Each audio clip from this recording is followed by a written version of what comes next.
Nei cieli insidiosi del Nord Africa, durante il secondo conflitto mondiale, è nata una leggenda. Un pilota così abile da sfidare l'immaginazione, un uomo che da solo sembrava poter influire sul corso di una battaglia. Il suo nome era Hans Joachim Marseille. Per la propaganda del regime nazista era l'eroe perfetto, la stella d'Africa, ma la verità, come spesso accade, è molto più complessa e affascinante. Immaginate questo: siete il più grande pilota da caccia del vostro tempo. In un solo giorno compite un'impresa straordinaria. 17 aerei avversari abbattuti. Siete un'icona.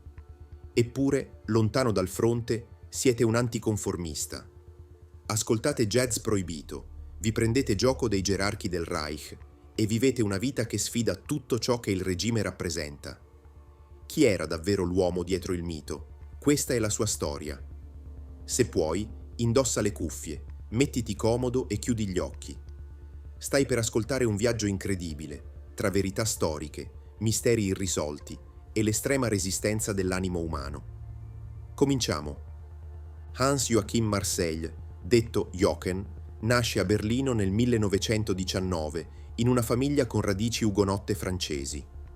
Suo padre, un rigido generale, era l'opposto del giovane Jochen, che era esuberante, pieno di vita e con un'avversione naturale per la disciplina.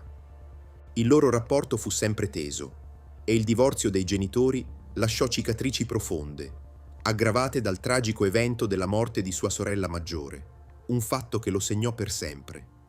Questa sua natura inquieta se la portò dietro quando, nel 1938, si arruolò nella Luftwaffe. Alla scuola di volo il suo talento era semplicemente innegabile. Gli istruttori erano sbalorditi, sembrava nato per pilotare. Ma la sua indisciplina era altrettanto leggendaria. Era un festaiolo, un corteggiatore, con una passione sfrenata per la vita notturna e per la musica jazz, considerata degenerata dal regime. Spesso si presentava ai briefing del mattino troppo stanco per volare, una mancanza di rispetto intollerabile per i suoi superiori. Gli aneddoti sulla sua insubordinazione si sprecano. Una volta, invece di atterrare, accelerò all'improvviso per simulare un combattimento, facendo infuriare il suo comandante. Un'altra volta, atterrò su un'autostrada solo perché doveva usare il bagno. L'episodio più assurdo: infuriato con un superiore, decollò e volò a bassa quota vicino alla sua tenda, un gesto che avrebbe potuto costargli la corte marziale. La sua carriera iniziale, durante la battaglia d'Inghilterra, fu un mix di genialità e sregolatezza. Ottenne 7 vittorie, un risultato notevole, ma fu anche costretto a saltare con il paracadute 4 volte. La sua arroganza gli valse il disprezzo di assi come Johannes Steinhoff. Alla fine, i suoi capi, stanchi di lui, lo trasferirono. La sua destinazione, lo Jagdgeschwader 27, in Nord Africa. Quella che doveva essere una punizione, un esilio nel deserto, diventerà invece la fucina della sua leggenda. Quando Marseille arriva in Nord Africa nell'aprile del 1941, la sua fama di genio indisciplinato lo precede. Ma il deserto cambia tutto. I cieli limpidi e la visibilità infinita sono perfetti per il suo stile di combattimento unico. Sotto la guida del suo nuovo comandante, Edward Neumann, un uomo che capisce il suo potenziale, Marseille inizia a trasformarsi. Invece di seguire le tattiche standard, Marseille sviluppa un metodo tutto suo. Si sottopone a un allenamento fisico impegnativo per resistere alle forze G e affinare la sua vista eccezionale. In combattimento, le sue manovre sono imprevedibili, quasi una danza aerea. Era un maestro del tiro in deflessione, ovvero colpire un bersaglio in movimento anticipandone la traiettoria, un'abilità che richiedeva una precisione notevole. Per stringere le virate in modo impossibile, a volte riduceva la potenza al minimo e abbassava persino i flap, manovre considerate folli e contrarie a ogni manuale. Il suo aereo, un Messerschmitt Bf-109 con il 14 giallo sulla fusoliera, diventa un incubo per i piloti alleati. Volava in un modo così unico che il suo comandante diceva di poterlo riconoscere solo da come si muoveva in cielo. Marseille preferiva combattere da solo, lanciandosi contro formazioni nemiche più numerose, con un'audacia che sfiorava l'incoscienza. I risultati sono sbalorditivi, le sue vittorie si accumulano a un ritmo incredibile. Nel giugno del 1942 attacca da solo una formazione di 16 caccia P-40 e ne neutralizza 6 in pochi minuti. La sua mira era così precisa che, in media, gli bastavano 15 proiettili per abbattere un aereo. Il culmine arriva il 1 settembre del 1942. In 3 missioni, nell'arco di una sola giornata, Marsiglia batte la cifra record di 17 aerei alleati, di cui 8 in soli 10 minuti. È un'impresa senza precedenti sul fronte occidentale. Alla fine della sua carriera gli vengono accreditate ufficialmente 151 vittorie aeree, tutte tranne 7 ottenute nei cieli africani contro gli alleati occidentali. Diventa il più giovane capitano della Luftwaffe e uno dei soldati più decorati della Germania, ricevendo la Croce di Cavaliere con fronde di quercia, spade e diamanti. La propaganda nazista lo trasforma in un idolo, la Stella d'Africa. Ma l'uomo celebrato come eroe ariano era, in privato, più anticonformista che mai. Mentre la macchina della propaganda di Goebbels costruiva il suo mito, Marseille faceva di tutto per smontarlo. Lontano dal cockpit, era tutto ciò che il regime disprezzava. Amava lo swing, organizzava feste e il suo fascino con le donne era leggendario. Ma la sua ribellione andava oltre lo stile di vita. Era radicata in un profondo disprezzo per l'ideologia nazista, pur senza mai tradursi in un'opposizione politica attiva. Non si iscrisse mai al partito nazista. Dopo aver incontrato Hitler, si dice che abbia confidato a un amico di considerarlo un tipo piuttosto strano.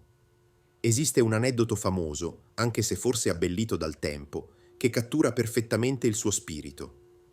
Durante un ricevimento con Hitler, Himmler e Göring gli fu chiesto di suonare il pianoforte. Invece di un compositore tedesco, Marseille, con un'incredibile sfrontatezza, si mise a suonare del jazz ragtime, facendo infuriare il Führer. Forse l'esempio più potente della sua umanità fu la sua amicizia con il caporale Matthew Matthias Letulu, un prigioniero di guerra sudafricano di colore. Invece di lasciarlo in un campo di prigionia, Marseille lo prese come suo assistente personale. Tra i due nacque un legame profondo, un'amicizia che sfidava apertamente le leggi del regime. Marseille era così protettivo che disse ai suoi superiori: «Dove vado io, va Mattias». Anche con i nemici in cielo mostrava un codice d'onore cavalleresco. Cercava di non colpire il cockpit per dare al nemico la possibilità di salvarsi. Più di una volta sorvolò le basi alleate per lanciare messaggi che indicavano la posizione di un pilota abbattuto, un gesto che gli fu proibito direttamente da Göring. Era un paradosso vivente. L'eroe di guerra più celebrato della Germania nazista era un uomo che, nel suo cuore, rifiutava l'ideologia per cui combatteva. Alla fine di settembre del 1942, Hans-Joachim Marseille era un uomo provato. I combattimenti continui e la pressione lo avevano sfinito. Non riusciva più a dormire né a mangiare. I suoi compagni vedevano la sua stanchezza, ma il conflitto non si fermava. Il 30 settembre del 1942, Marseille decollò per la sua ultima missione. Quel giorno non c'erano nemici in cielo. Il pericolo venne dal suo stesso aereo, un nuovo modello di Messerschmitt. Durante il volo di ritorno, la cabina si riempì di fumo, un guasto al motore.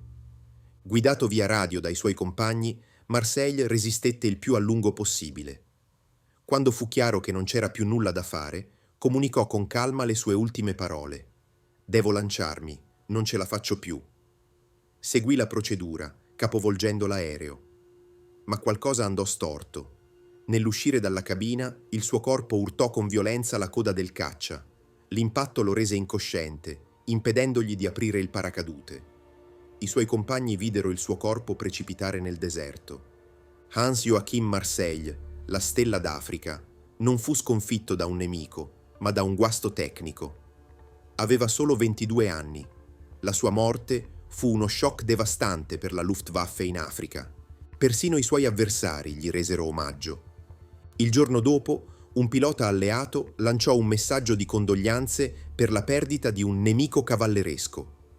La storia di Hans Joachim Marseille è complicata, proprio come lo era lui. È stato senza dubbio uno dei piloti da caccia più talentuosi di sempre, un artista dei cieli, la cui abilità è ancora oggi studiata. Ma non era solo un numero sul tabellone delle vittorie. Marseille era un eroe imperfetto, una figura che incarna lo scontro tra dovere e coscienza. In un'epoca di brutale conformismo, ha osato essere se stesso. Ha combattuto per un regime che disprezzava, ma è rimasto fedele al suo codice d'onore. La sua storia ci ricorda che anche nel buio della guerra esistono persone complesse che sfidano le etichette facili e ci costringono a pensare cosa significhi davvero essere un eroe. La Stella d'Africa non era solo un'abilità da combattimento, ma un uomo che, a modo suo, non ha mai smesso di lottare per la propria libertà.